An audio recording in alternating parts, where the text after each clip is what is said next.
warahmatullahi wabarakatuh. Selamat pagi.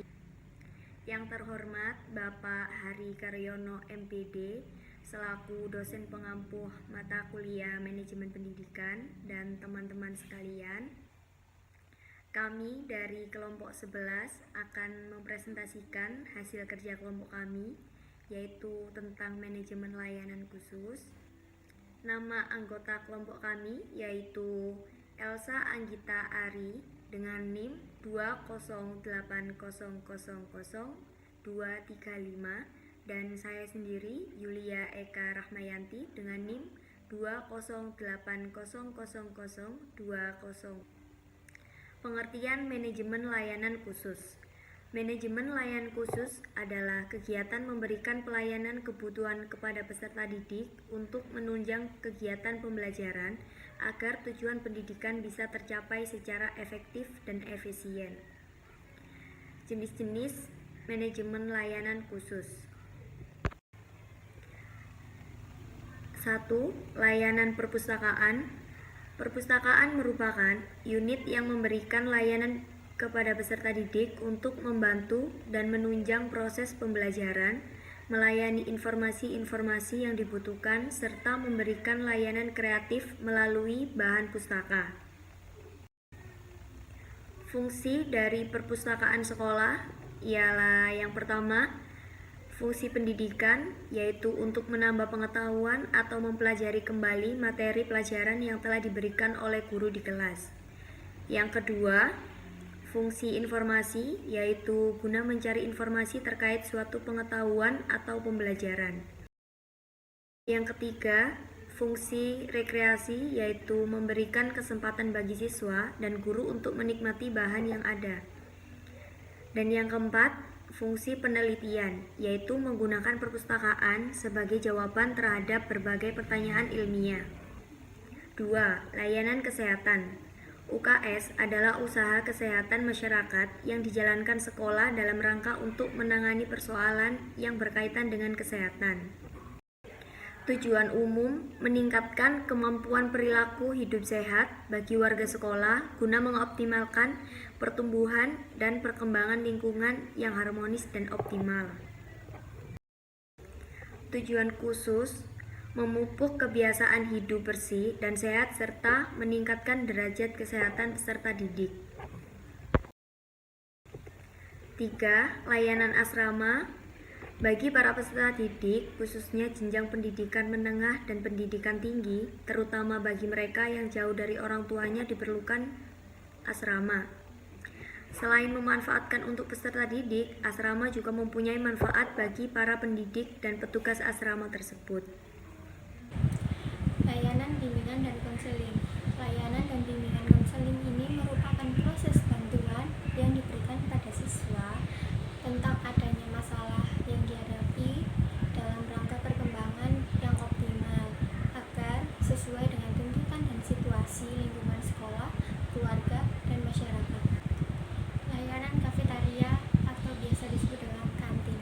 Layanan ini merupakan sarana untuk memberikan kebutuhan pokok, khususnya makanan yang bergizi untuk menunjang kesehatan warga sekolah.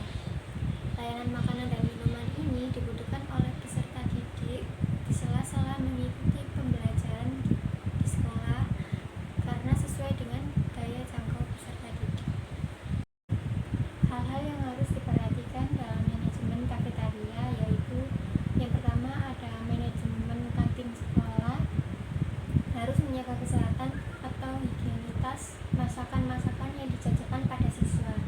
Yang kedua, kebersihan tempat juga harus menjadi pertimbangan utama karena kebersihan diharapkan dapat menjauhkan penyebaran bakteri. Untuk yang ketiga, sebaiknya makanan-makanan yang disediakan merupakan makanan yang bergizi. Jika perlu, ditambahkan dengan vitamin-vitamin yang diperlukan oleh peserta didik pada umumnya.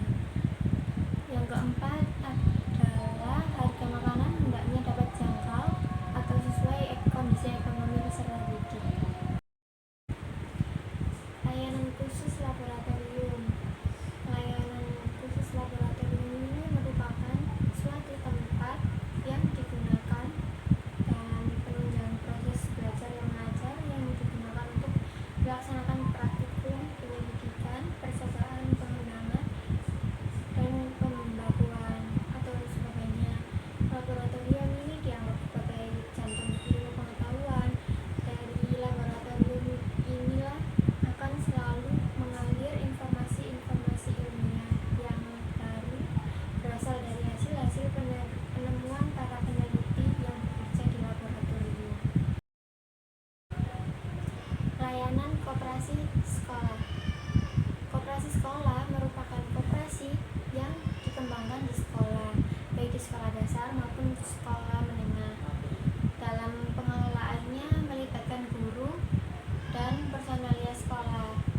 dengan koperasi siswa merupakan koperasi yang dikembangkan di sekolah, tetapi pengelolaannya hanya dikelola oleh peserta didik saja. Kedudukan guru dalam koperasi siswa hanya sebagai pembimbing saja. Layanan koperasi ini bisa mendidik para peserta didik untuk dapat berwirausaha. Layanan keamanan. Layanan keamanan merupakan layanan yang diberikan pada siswa agar siswa merasa aman saat belajar di sekolah. Contohnya adanya penjagaan di sekolah oleh satpam sekolah.